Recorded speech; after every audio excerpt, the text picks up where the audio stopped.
to that I basically was just emailing him, bugging him, like, yo, I want you to contribute this story. Yo, I want you to contribute this story. Because he has done so much already in Baltimore, and I mean, he can go down the list. He has a multimedia publication called Escape the Matrix. He hosted a long-running series, open mic series, that was a little different from normal open mics. That it had very specific themes, and it had community. It had like community outreach programs that are integrated into the open mic. Like people would bring books to donate. I mean, it's amazing. Like this brother is young and he did it. He's a graduate of the Baltimore School of the Arts, and now he has another nonprofit called the Love Movement. And he is in New York, writing, acting, and just being dynamic as he always is. So please give a round of applause for Reagan Ekundayo.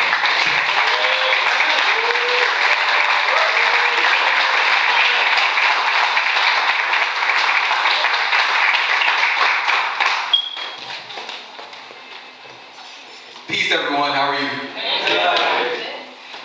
I am honored. Wow.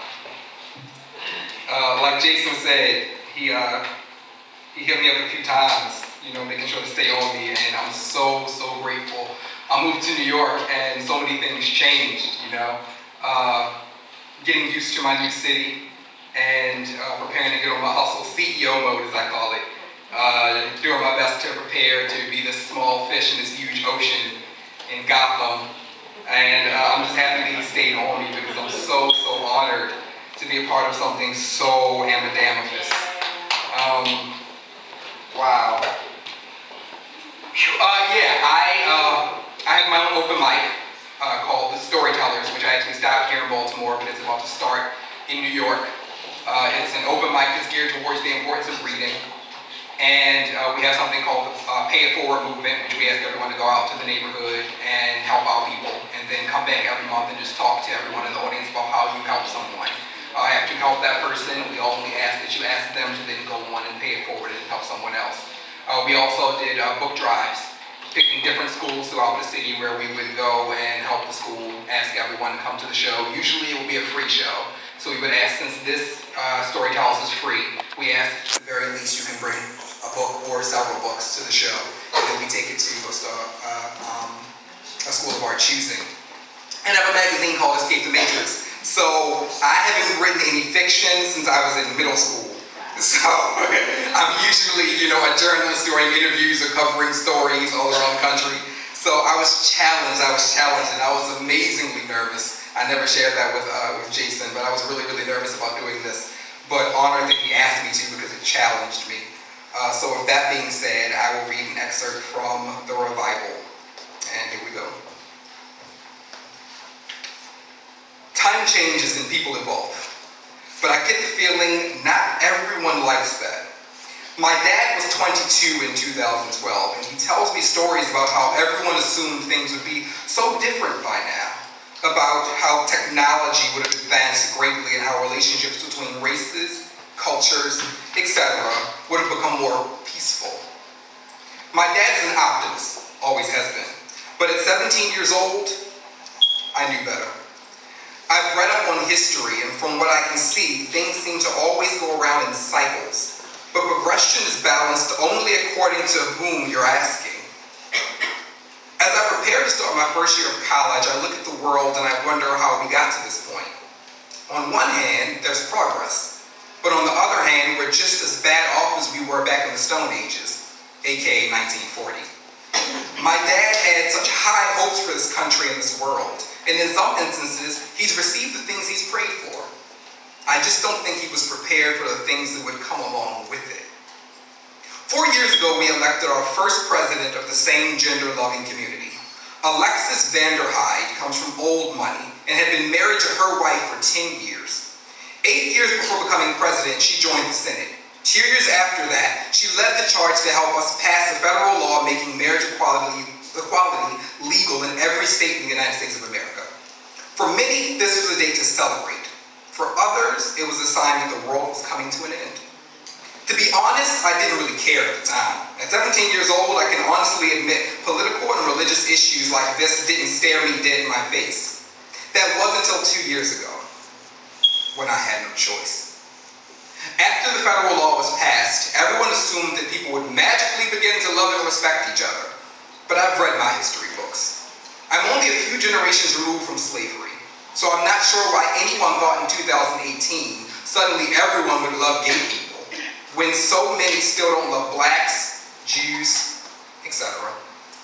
Every year following the ruling, there were horrible murders taking place all across the country, but they weren't geared toward the LGBT community. They were geared towards all minorities. They were random. They were brutal. And my dad told me he assumed everyone would come together in a battle against the common foe. My dad was still being an optimist. Sadly, it only made matters worse between races because they all started blaming each other. In 2026, at 15 years old, I was witness to the first televised execution. On October 23rd, 2026, a group simply named Revival sent a horrifying message to the entire world.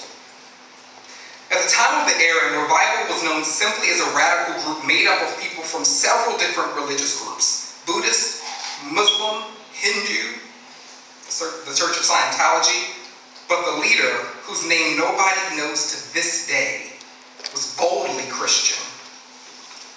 They stated that while they didn't agree on most things, they did agree that our society needed a clean slate.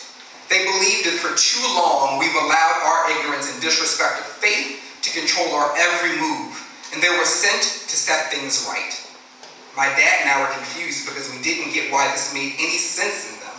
At 15 years old, I felt like I was inside some crazy movie. On the night of October 23rd, 2006, I was watching this concert on my Google iPad when it was interrupted by a man dressed in what society has come to know as Jesus, meaning a white man with long brown hair and a beard. Even this version of Jesus wore sandals, but the rest of his outfit was different. He wore a tailored suit that looked like it cost a lot of money. He stood in what looked to be an office, but it was only half lit. You couldn't see him, you couldn't see anything behind him other than his group. Everyone else within this group wore something that helped you distinguish what religion they were affiliated with as far as their leader goes. But that was all that they had in common as far as their leader goes. All of them were dressed as if they were heading to a huge corporate affair. The Christian man began to speak. I ran downstairs to tell my dad. When it got to the living room, I stopped in my tracks as I saw him sitting on the couch, mouth hanging open in disbelief. These phalanx, a slang that these days we call fools, found a way to take over every single network. My dad tried every channel, and nothing showed up.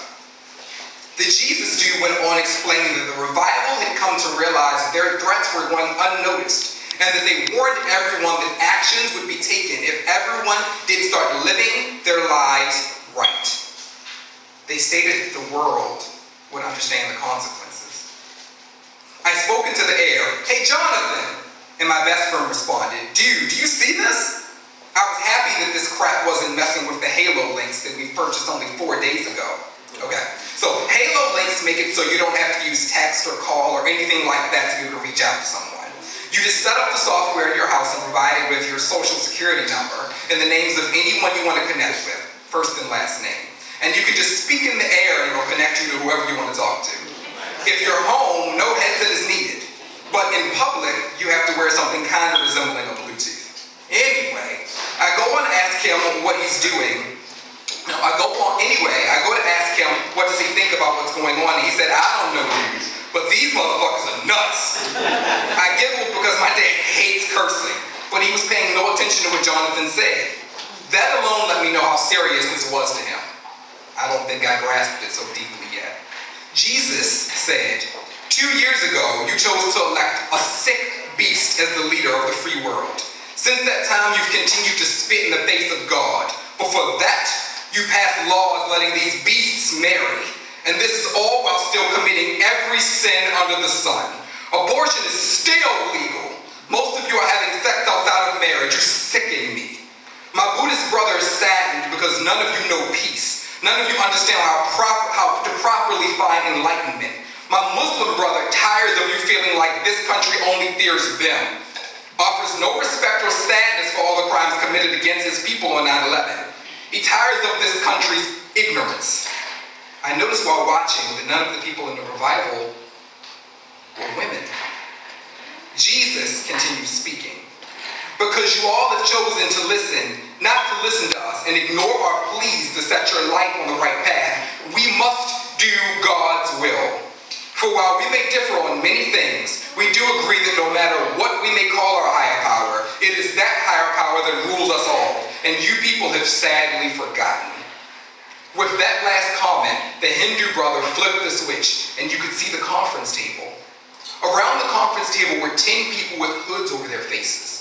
Each member of the revival went behind the table, removing the masks, and you could see that all of them had been gagged as well. They saved one person for last and left that hood on. Each person appeared to be some totally random person. A white woman looked to be in her late 30s, an Asian man who looked to be in his 50s, and from what I could tell from looking at his face, he appeared to be blind. A black man who looked to be in his late 20s, who honestly looked far too strong to have been captured by these people. They all had looks of total horror on their faces. Jesus spoke again. You see, what needs to happen is there needs to be an apology made to my Lord and Savior. You all have sinned within an inch of your life, but you see, he loves you anyway. I've decided tonight that I will do my best to follow his will and forgive you as well. I'll forgive all of you by showing you what true sacrifice is. Once you understand true sacrifice, the revival will wash our hands of this, and we will continue to do our work for the betterhood of this nation. Jesus then removed the hood off of the final person, and my dad gasped. Jonathan and I were lost. I said to my dad, "Who is that?" To which he replied, "Braxton Strauss, the Secretary of State." At the time, I can admit I had no idea what he meant. I do now. He didn't see the look on my face, as he didn't turn his face from the television. All I could wonder was if this dude was kidnapped, where was the president? And was she okay? Jesus spoke. "Mrs. Vanderhyde, it looks as though you're so concerned with keeping security around you, your life partner, and those abominations that you call children, that you totally left the rest of your cabinet wide open." I honestly wanted your vice president sitting here instead of Mr. Strauss. However, it looks as though someone was smart enough to be out of the country for the entire week. I wonder if he knew. I wonder if that sad excuse for a human being knew that we were coming for his traitorous soul. How dare he call himself a God-fearing Christian and support you in anything you stand for? Vice President Strauss is a coward that didn't have the balls to stick to anything he said when he ran against you, and had the nerve to accept your request to be his VP in this wonderful but weak country. When we find you, Mr. Harmon. His voice trailed off. He looked like he was in a trance. His face was beaten red with sweat, and it was slowly coming down his forehead. A drop touched the tip of his nose, and that's when he woke up. He wiped his face and continued, "Get the knives. For the rest, you gotta check the book out."